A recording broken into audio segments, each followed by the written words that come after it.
Morning. My name is Hassan, and today my topic is about the Central America, and I'll be presenting on the geopolitical significances and the historical struggles of Central America. Like, the Central America has a long and complex history, so I would like everyone to listen and question if you have any later. Ancient civilizations lived here, colonial powers fought over the land, then powerful nations here competed for the influence. Today, the region still faces many challenges. This location is important. It has many valuable resources. These things make Central America key to understanding today's world events.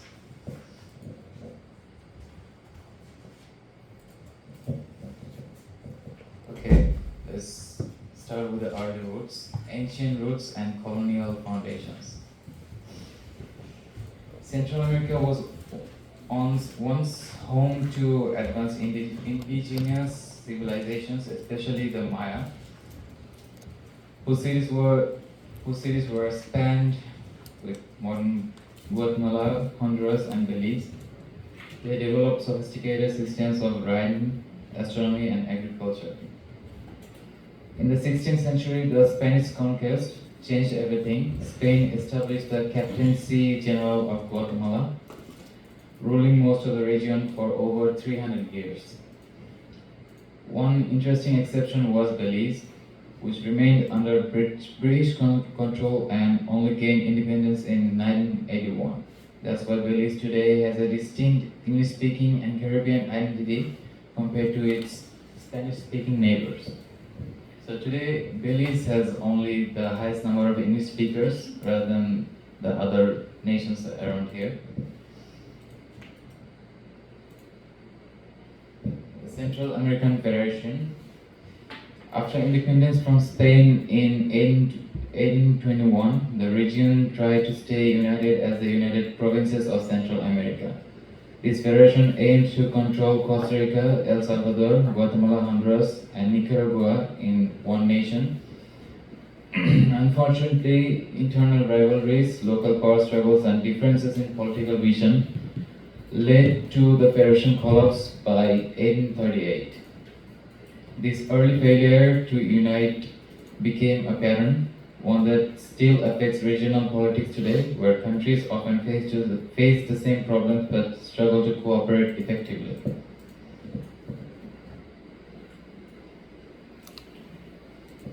So, right now about the Banana Wars, which were from 1898 to 1934, as you can see here, the bananas. Moving to the early 20th century, Central America entered a period dominated by the foreign economic and military control, often called the Banana Wars. US companies like the United Fruit Company controlled vast agricultural lands and influenced local governments. The US military frequently intervened in Nicaragua, Honduras, and other nations to protect these economic interests and to prevent anti-American uprisings. Meanwhile, the opening of the Panama Canal in 1941 made the region even more strategic for US trade and naval power. These decades left a deep legacy of dependency and resentment, shaping the later political movements and revolutions.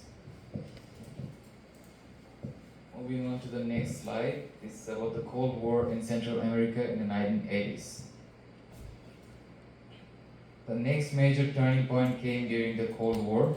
Central America became a battlefield for ideological conflict between the United States and the Soviet Union. In Nicaragua, the US supported the Contra rebels against the leftist Sandinista government. In El Salvador, a brutal civil war erupted between the US-backed government and the leftist FMLN rebels, resulting in more than 75,000 deaths. Eventually, the Esquipulas Peace Accord of 1987, led by Costa Rica's President Oscar Arias, brought a fragile peace and opened the door for democratization in the region. The Northern Triangle Northern Crisis. Even after the wars ended, few challenges emerged. especially in the Northern Triangle, which includes El Salvador, Guatemala, and Honduras. Today, these countries face some of the world's highest rates of violence, poverty, and corruption. Over 2 million people have fled the region since 2019, driven by gang violence, weak governance, and environmental disasters. About 75% of families, businesses pay extortion to gangs. Natural disasters like hurricanes and climate shocks make the situation worse, pushing more people to migrate north, mostly towards the US border.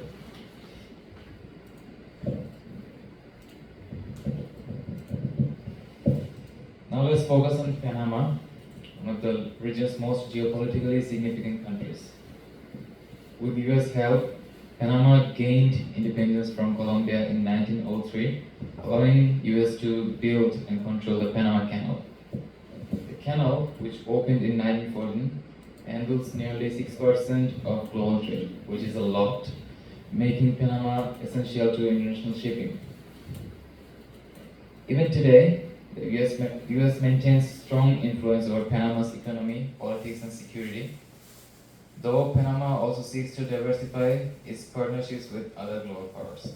But the US has the most influence here, and they are still in control, mostly.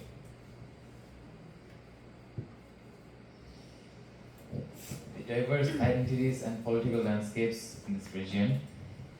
Despite their shared history, each Central American country has a unique identity and political path. To start with Guatemala, they have large indigenous Maya population which continues struggling for rights, recognition, and political representation. Costa Rica has a stable democracy with no standing army, pioneering environmental protection and sustainable tourism development. Nicaragua has a historical crossroads between Caribbean and Pacific, navigating authoritarian government and international scrutiny. Belize is the English-speaking Caribbean-oriented culture, distinct from Spanish-speaking neighbors, bridging regional and Caribbean identities. El Salvador is densely populated with rich indigenous heritage, recovering from civil war while confronting gang violence. And Honduras has historical trade center and site of contested US military presence, facing contemporary governance challenges. Together, these differences show how colonial legacies and extreme influence shape distinct national paths.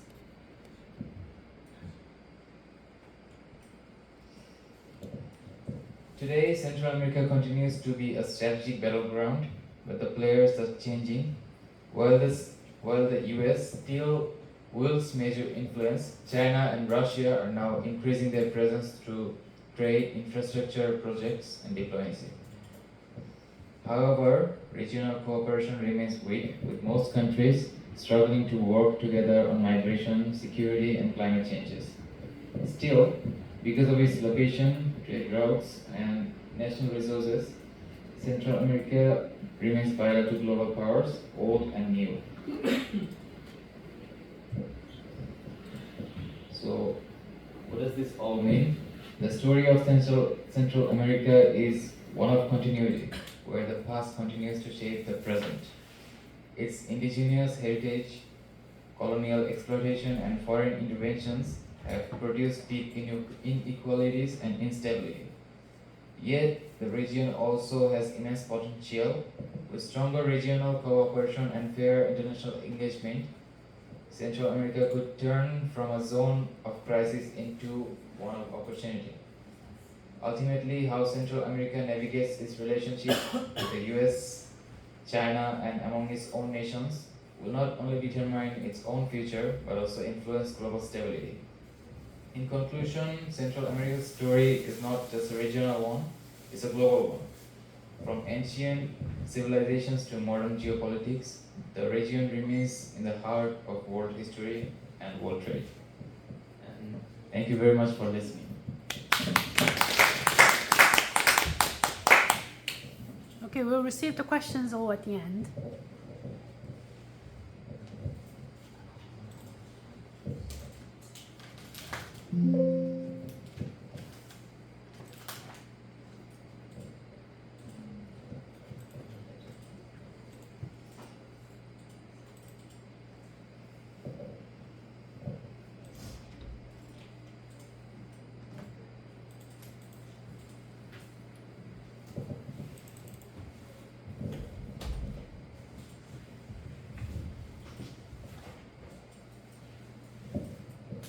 Uh, Hello everyone. Today I will talk about the Central America, a region that I think often doesn't get enough attention, even though it plays a really important role in connecting continuous cultures and ecosystems. So Central America is more than just a geographic space between North and South America. It's crossroads of civilizations, biodiversity, and history. So, in this presentation, I want to highlight what makes this region unique and where its strengths lie, and also some challenges it faces today. To a shared Central America literally connects two continents, North and South America. It's made up of 7 countries, each with its own identity, but they still share a common regional character. Geographically, the region stretches from Mexico down to Colombia. Even though it is a part of Latin America, Central America has its own feel, shaped by mountains, coastlines, and cultural diversity. Because of this special locations, it acts as a natural bridge for plants and animals and people. Many species migrated through Central America over thousands of years, and it today remains a biological and cultural corridor. And here are the 7 countries in Central America. Most of them speak Spanish, but Belize is different. Its official language is English due to British colonial history. Even within Spanish-speaking countries, accents and traditions can vary a lot. Each country has its own personality. For example, Guatemala has a strong indigenous traditions, while Costa Rica is known for stability and ecotourism, and Panama for its international trade and finance. Despite these differences, the region shares a strong historical connections on many issues and goals in common. So we see this interesting combination, national uniqueness, but also a shared Central American identity.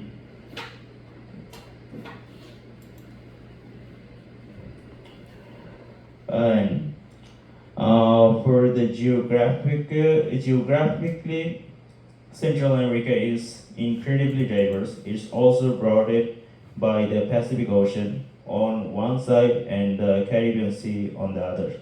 So it has amazing coastlines, coral reefs, and tropical beaches. But it's not just beaches. The region has also volcanoes, high mountains, and dense rainforests. This makes it one of the world's diversity hotspots, and millions of tourists visit places like Costa Rica's rainforest or Panama to see nature and the Panama Canal. So geography is not only beautiful, it also brings economic opportunity through tourism and global shipping routes. And Central America mostly has a tropical climate, which means only 2 seasons, rainy and dry, instead of 4 seasons like many temperate countries. However, the same geographic conditions that make the region beautiful also bring risks. Central America sits on tectonic plates, so earthquakes and volcano eruptions are common. And warm oceans also create hurricanes that can cause serious damage. These natural challenges shape how communities live, farm, and prepare for extreme weather. One thing you notice about the region is a strong community reliance because people have had to adapt the nature throughout history. Central America has a deep history that goes way beyond Spanish colonization. The Maya civilization was highly advanced with astronomy, architecture, and writing systems that still impress historians today. Then European colonization dramatically changed society, bringing new languages, religion, and social systems in the early 18th century. Most Central American countries gained independence, but the path after independence hasn't always been smooth. Many nations face political struggles, internal conflicts, and shifting alliances. This history explains why the region has a mix of indigenous roots, colonial influence, and modern political complexity that makes is part of what makes Central America fascinating. When we talk about culture in Central America, we see a beautiful blend. Spanish is the main language, but indigenous culture is still shape daily life, especially in countries like Guatemala and Nicaragua. Afro-Caribbean communities also bring unique traditions, especially along coastal areas. People here love music, festivals, and dance, and these traditions create a strong sense of community and identity. Food is also very important. You find plat- plantains, beans, rice, seafood, and of course excellent coffee, which the region is famous for. Overall, the culture in Central America is lively, colorful, and deeply rooted in history. And economically, agriculture plays a huge role. Central America exports products like bananas, coffee, and sugar. The phrase Banana Republic actually came from this region because foreign companies once controlled major parts of the banana trade and influenced politics. Tourism, especially ecotourism, is another major source of income. Costa Rica is a great example how nature can become an economic strength. Finally, remittances money sent back to home by family members working abroad are very important for many families, so the economy is often shaped by both global farming and global migration. Like many regions, Central America faces challenges. Poverty and inequality are widespread, which limits social and economic progress. Political instability and weak institutions affect trust in government and public services. Crime and security problems in some areas also create difficulties for daily life and investment, and many people live in some, especially heading toward this. Understanding these issues is important because it shows that the region is not just a tourist destination, there are real, complex challenges behind the scenic landscapes. And despite those challenges, there are also inspiring success stories. Costa Rica made a bold decision in 1948 to abolish its military. Instead, it invested in education and the environment, and today is known for peace and sustainability. Panama is another great example. Panama Canal is one of the most important trade routes in the world, and it transformed the country's economy. Panama City has become a major financial and business hub in the Americas. This example shows that Central America has great potential for innovation and sustainable development. So what does the future look like? There are a lot of promising opportunities. Ecotourism will continue to grow as people seek nature-focused travel. Renewable energy, especially geothermal power from volcanic areas, has huge potential. The region also has a young population which can become a strong workforce if job opportunities grow. Finally, regional cooperation is increasing, which could support stability and shared development. So while challenges exist, there's also real momentum for positive change. So to conclude, Central America may appear small on the map, but it plays a big role in connecting continents, biodiversity, cultures, and global trade. It is culturally rich, environmentally unique, and historically complex. Yes, the region faces political and social challenges, but it also shows great resilience and creativity, and it has also a strong potential for the future. This is all about my presentation. Thank you. Shuba, the presentation is nicely done, but it'd be better if you could enlarge the letters. All right? Okay, next time, like enlarge the letters. Yeah.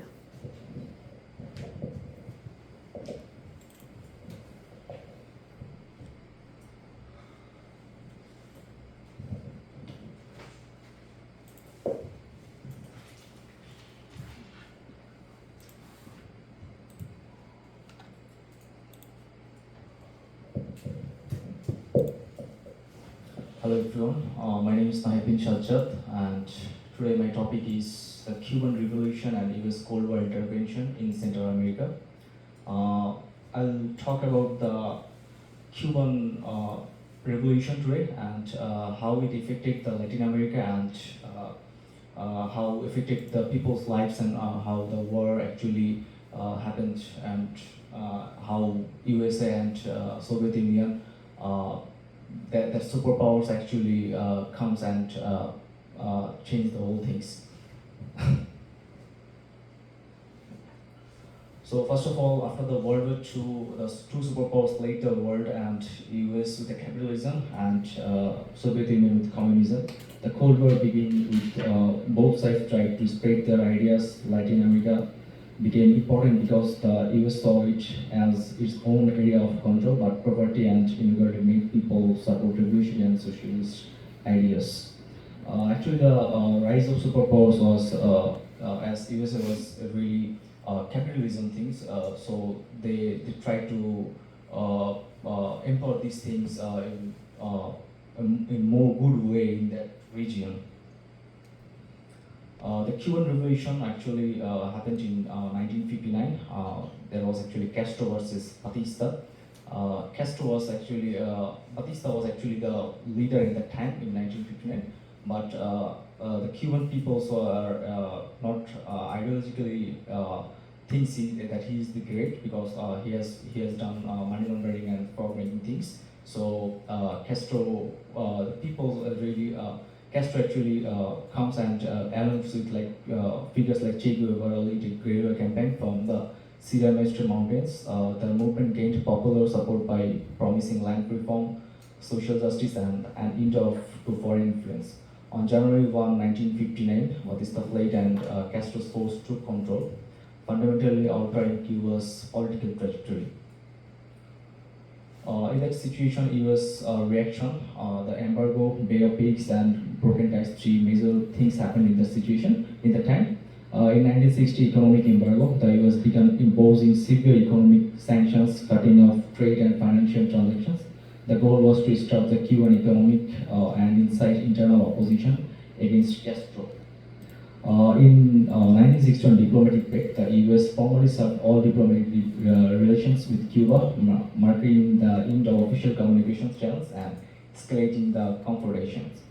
In April 1961, Bay of Pigs invasion, a CIA-sponsored invasion by Cuban exiles at the Bay of Pigs, failed disastrously.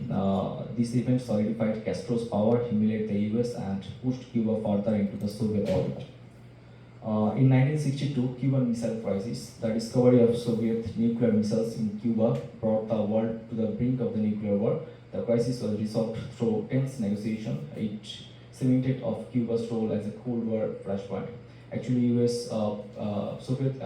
Soviet Union helps Cuba to have the missile things, and US actually countered this with a naval rocket. So these things is going to have a war, but after with some negotiation, this war has a Cold War and not in the fighting mode. Cuba and the Soviet Union, a Cold War alliance, the economic isolated by the US, Cuba found a powerful patron in the Soviet Union, transforming the island into a strategic outpost for the communist bloc in the Western Hemisphere. Economic lifeline. The USSR provided massive economic aid, including subsidized oil and guaranteed purchase of Cuban sugar, ensuring the survival of the Cuban economy despite the US embargo. As USA was embargo Cuba, so in that situation, USSR or Soviet Union helped Cuba in dramatically that Cuba does not fall in that situation by their economically or other things actually. Military support. The Soviets supplied Cuba with advanced military equipment, training, and advisor, turning the Cuban armed forces into one of the most capable in Latin America. In that time, in Latin America, Cuba was one of the most has one of the most capable military force in Latin America. Exporting revolution, Cuba with Soviet backing actively supported revolutionary movements and guerrilla groups across Latin America and Africa, including in Central America, further escalating Cold War tensions. This alliance made Cuba a central player in the global ideological struggle, providing a moral and material support for the anti-US movements. Central America conflicts. In the next part, proxy war. There are so many proxy wars and US invasions in the 1980s. The Cold War manifested violently in Central America, while local conflicts over land, property, and political power became proxy battles between the US and Soviet force. El Salvador and Nicaragua, the ideological battlegrounds. There are two most popular proxy wars in that situation. El Salvador Civil War in 1979 to 1992. The conflict pitted the US-backed military government against the Farabundo Multinational Liberation Front, which is FMLN, a coalition of leftist guerrilla groups. The US provided substantial military aid to the government to prevent a communist takeover, leading to a brutal war marked by human rights abuses from both sides, resulting in over 75,000 deaths. Nicaragua, Sandinistas versus Contras. In 1979, the Socialist Sandinista National Liberation Front (FSLN) overthrew the US-supported Somoza dictatorship. The US responded by funding and training the Contras, a counter-revolutionary force. This proxy war, which included controversial Iran-Contra affair, destabilized the region and became a major focus of US foreign policy throughout the 1980s. Panama and Manuel Noreika. Panama's tragic importance due to the Panama Canal made it is a critical point of US interest. The relationship with its leader Manuel Noreika illustrates the complex and often contradictory natures by US foreign policy during the Cold War. Actually, in the first situation, US and Noreika has a good relationship because US also support Noreika in that first period of time. But Noreika was so much drug trafficking and money laundering things. So US tried to break these relationships and force an operation which is named by Just Cause, a military invention to overthrow Noreika, bringing the need to protect US citizens and defend democracy, combat drug trafficking. Noreika was captured and taken to the US for trial, marking a significant, albeit controversial, direct military interventions. Impact of Soviet collapse on Cuba. The dissolution of Soviet Union in 1991 had catastrophic consequences for Cuba, which lost primary economic and political benefit overnight. End of subsidies, like Cuba lost billions of dollars in annual Soviet aid, including cheap oil and favorable trade agreements, leading to a severe economic crisis known as the Special Period. Economic contraction, the Cuban economy shrank dramatically, leading to the widespread shortage of food, fuel, and medicine. This forced the government to implement austerity measures and cautiously open up the tourism and foreign investment. Political isolation. Cuba became politically isolated, losing its ideological allies and facing increased pressure from the US. However, the Castro regime maintained power, adapting its policies while retaining its communist structure. There are some key achievements in that period of time in Cuba. That's literacy and healthcare. Almost 99.8% literacy rate, and also their life expectancy was almost 79. Cuba boosted life expectancy and infant mortality rate comparable to developed nations, a result of its universal state-run healthcare systems. So in conclusion, this is the actual time period from 1959 to 1991 wars, how these things happen and how it affects the people's life in that period of time, in that colder period of time. In 1959, overthrow socialist shift. In 1961, failed invention by exiles. In 1962, missile crisis that actually shocked the USA, and it shows that the power of Cuba's that leader, I will actually forget the name, and the regional conflicts in 1979 to 1991 wars, interventions, collapses. These conflicts of this era highlighted the devastating human cost of ideological proxy wars and long-term challenges of achieving stability, equitable development in this region. Thank you. Naeed, I like the way you're trying to make an eye contact. All right, so instead of like reading all the scripts, Like try to make as many eye contacts as possible, please, for the others. But again, enlarge the letters. It's difficult to actually read. Yeah, your PPT is well done, but then the letters are too small. All right. Okay, well done for 3 of you guys. Any questions for them? It's not? Oh, sorry, Ati. I have a I'll give question you. for Subo. So you mentioned about their like banana republic or something like their economic system that based on agriculture that was turned into a corporate system. So how does the legacy of historical corporate power contribute to today's Central America's current high poverty and inequality? Should I repeat? Okay. Like the previous contribution of their agriculture and the corporate world. So how is it contributing to today's society where like in Central America right now there's like high poverty and high inequality in the whole America?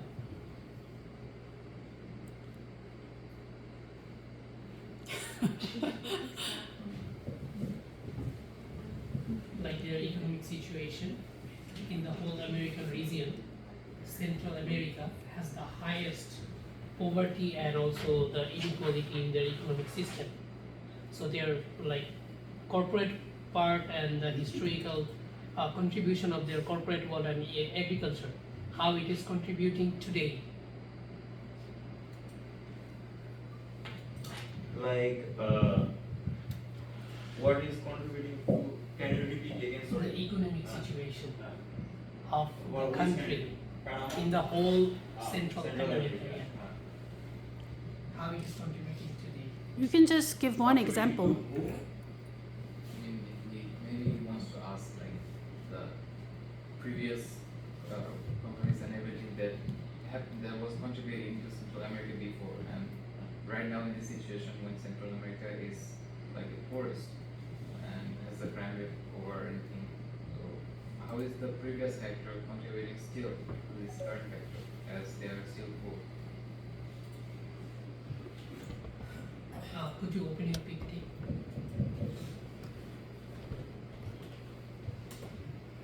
Down to the slide number 8.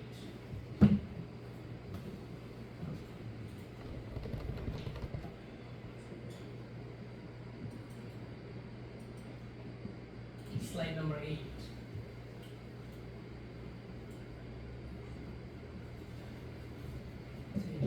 Make it bigger.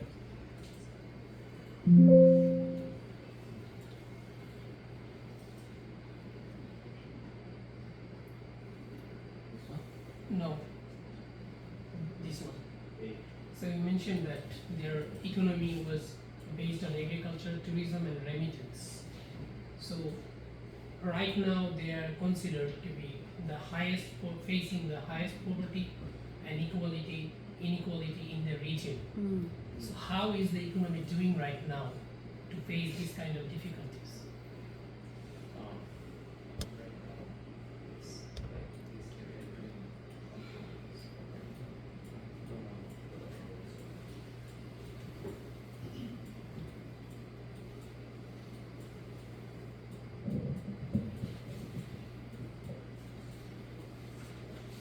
Like 1948, the Costa Rica abolished their military army, and they invested in education and some of service policies in the country, and also the other countries like Panama already made the Panama Canal, and it's the financial hub of the world. So also after getting of this, they also check the benefits for their economic progress. And I heard like the other countries, they are already following these countries who are already progressing to make the economy stable. And otherwise, I don't have any information. That's it. in response to your question, I have a feeling that if the investment made as a return to the exploitation of the natural resources like bananas, they sell the bananas to like the U.S., and then they get the capital for the exportation. But if that capital is reinvested in establishment of the infrastructure within the country, then it actually yields a very good return, long-term return. But a lot of cases, those capital, that capital that has been earned as a result of the exportation is actually taken away by the owners of the corporations. The U.S. fruit company, so they got a lot of profits out of the exportation, but then they actually made the profit. They actually took out the profit for the U.S. owners, in that for their own shareholders. So in that case, nothing remained. So the natural resources were taken away from the country, and then the capital that was gained as a result of it was taken away later as well. So I guess that's why nothing was left for the workers, or the laborers, the lay people in those countries, and then the wealth gap widened. And you can actually see the pattern being repeated in South Korea. So if those money that were gained as a result of either the remittances or the exportations were reinvested in the infrastructure within the country, then it actually provides a very good basis for the further development. So, and that's what the U.S. is trying to doing. Is nowadays the Trump is actually demanding a lot of money from like other countries. So that, say Korea or the Japan, we can invest in their own infrastructures or the construction of the companies or the factories within the U.S. land. So you really have to see, how the results of those capital are being redistributed within the developing countries. Any other question? Artie? Oh, I have a question to yeah. Can you show me the mountain triangle at one slide?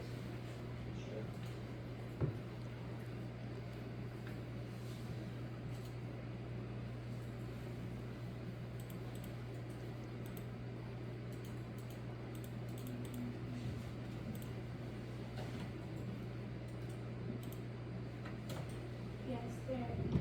So it was saying that they have kind of like their homicide rate is really highest there. So what is their factors? It's kind of like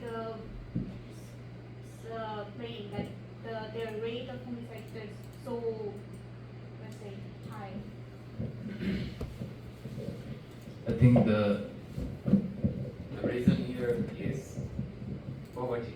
If your people is hungry, they'll steal food, and if you don't let them eat or steal food, they will escalate to violence.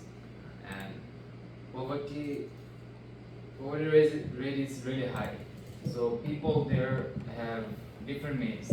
They do not want to steal from the beginning, but when they have nothing, no ways left, and their economy is not also that well, so that they can find jobs and do well for themselves. That's why they are forced to violence, and the homicide rates increase in that way.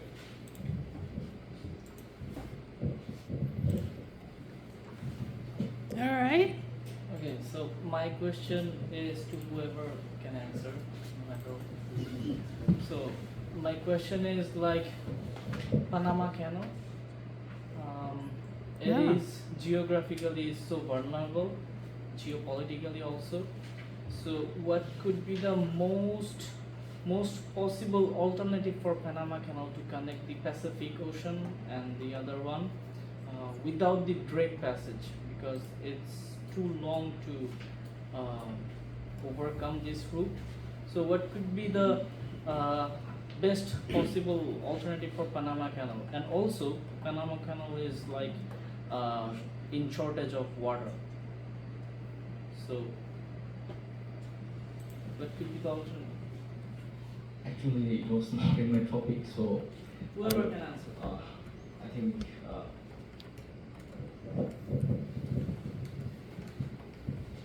Panama Canal is running low on water, right?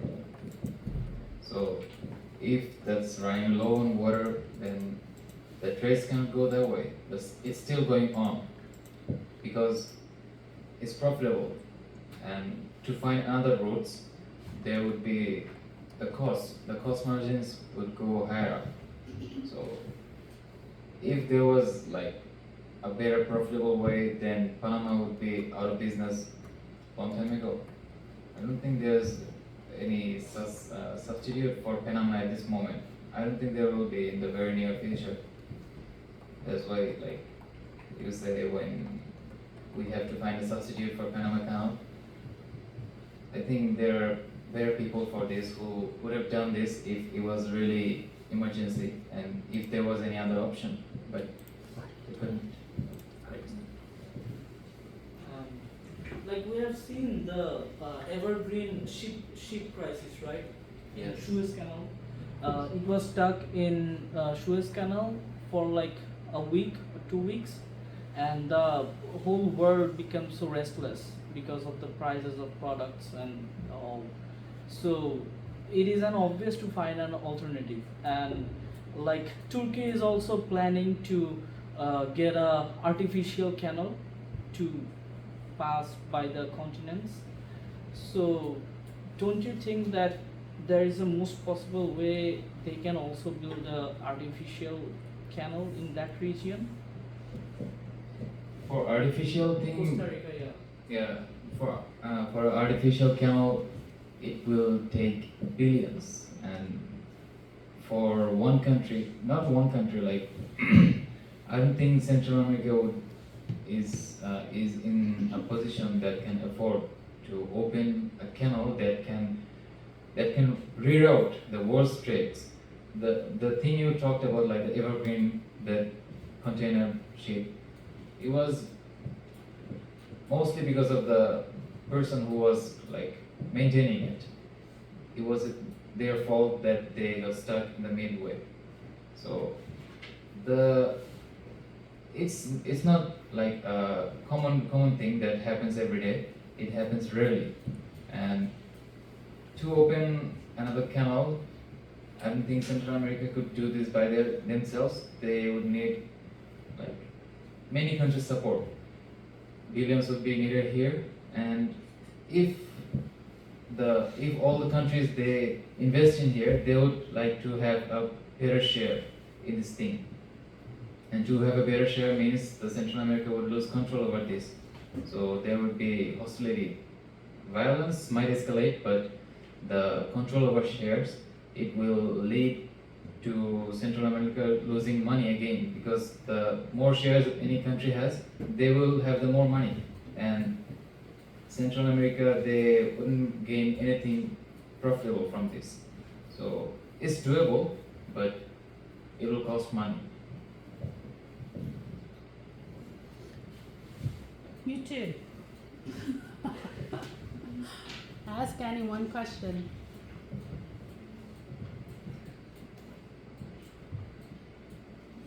Nothing? What about Cuba? No question for Cuba? Oh yeah, that's it. No, not that. So we already know that there are so many proxy wars in Cuba, right? Because of US and Soviet Union. So do you think that Cuba was just a pawn between these two superpower politics? What's your opinion? Yes, I think obviously because US wanted to make the capitalism things in that Cuba and Soviet Union also want to communism. So Cuba was like a middle situation, and as also Cuba's inner people was also wanted to go with the communism things, because in that situation capitalism does not work in that for them, as there was money laundering and so many other things happening that Batista has done that for them. So they also want to change these things. But yeah, obviously US and Soviet Union actually uses Cuba and other little regions there in that part of the situations. So obviously it affects the Cuba actually after that situation when Soviet Unions actually collapse, and they've seen that economical disaster and other other things actually. Other questions? I had a question. So it's more about the recent trends about the Panama Canal. So before 2025, Panama Canal was operated by a Hong Kong shipping post. They owned about like 90% of the shipping rights there. But after Trump came into power, like he pushed the US to gain control of the Panama again. So now they have an approved deal of like buying the shares from the Hong Kong-based company. So, but it still requires a like permission from the Panamanian government.